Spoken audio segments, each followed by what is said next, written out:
Hi everybody, welcome to my 5th studio vlog. I can't believe this is 5 already. So, I am currently taking a class called Children's Book Pro, and one of our first assignments was to design all of our book characters. As you may have guessed, the story is Little Red Riding Hood, and it's not easy. So here's me crossing out one version of her that I hate. Basically, I just wanted to say that, you make a lot of bad art, and that's okay. And here's me sharing some of it, because I don't love that we all usually just share our best work. So in the class, we're encouraged to put our own twist on the classic tale, and so I'm basing mine in Big Bend National Park area in the Chihuahuan Desert of Texas, and here are the initial concepts of her. And here's just another sketch that I did that I really like, because what's nicer than kids hugging trees?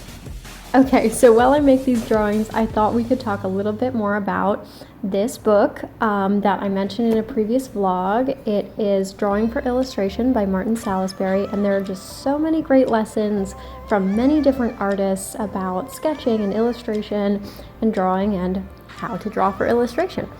So I'm going to read some thoughts by Kebbi. I don't know if I'm saying that right. He is an illustrator, an artist that is interviewed in the book. And then we'll talk a little bit about how these things relate to kids' books and what I'm working on right now. So Kebbi says, I really don't like the separation between illustration and fine arts. Drawing or creating in a more general way is a very instinctive process, a need. He says, and evolving is imperative in his opinion. He also says that he believes a good drawing is lively. He says, I think movement is the key in the process and in the result. He also says things that are too tight, too nice, are dangerous to produce something too sophisticated. You can end up feeling trapped.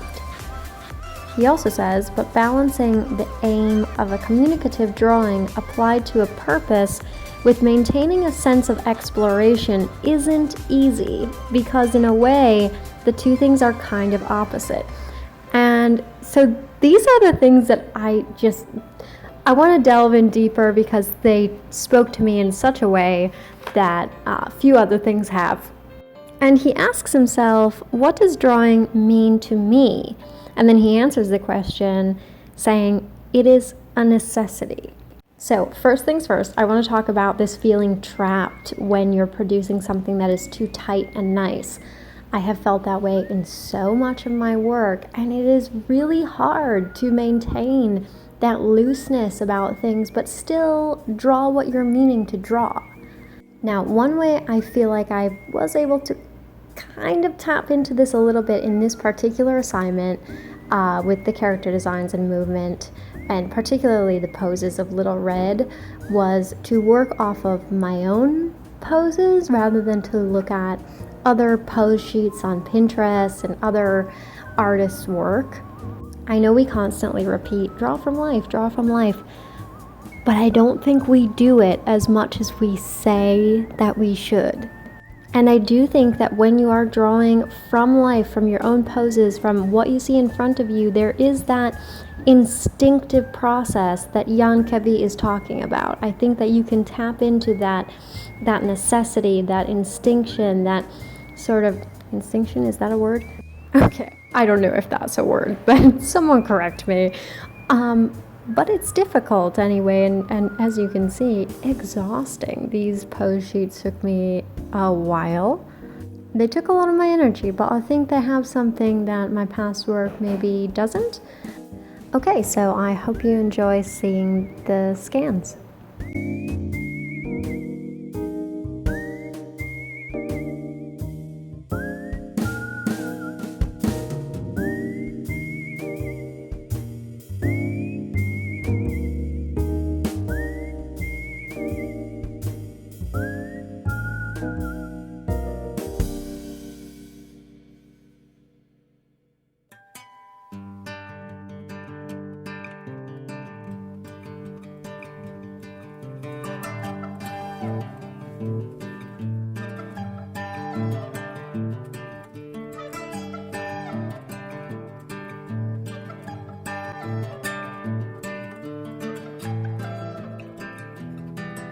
So yes, I'm aware of how silly I look here, but at least this time I'm silly with a purpose, unlike many other moments in my life where I'm just, naturally silly. Okay, thanks for watching. Bye bye.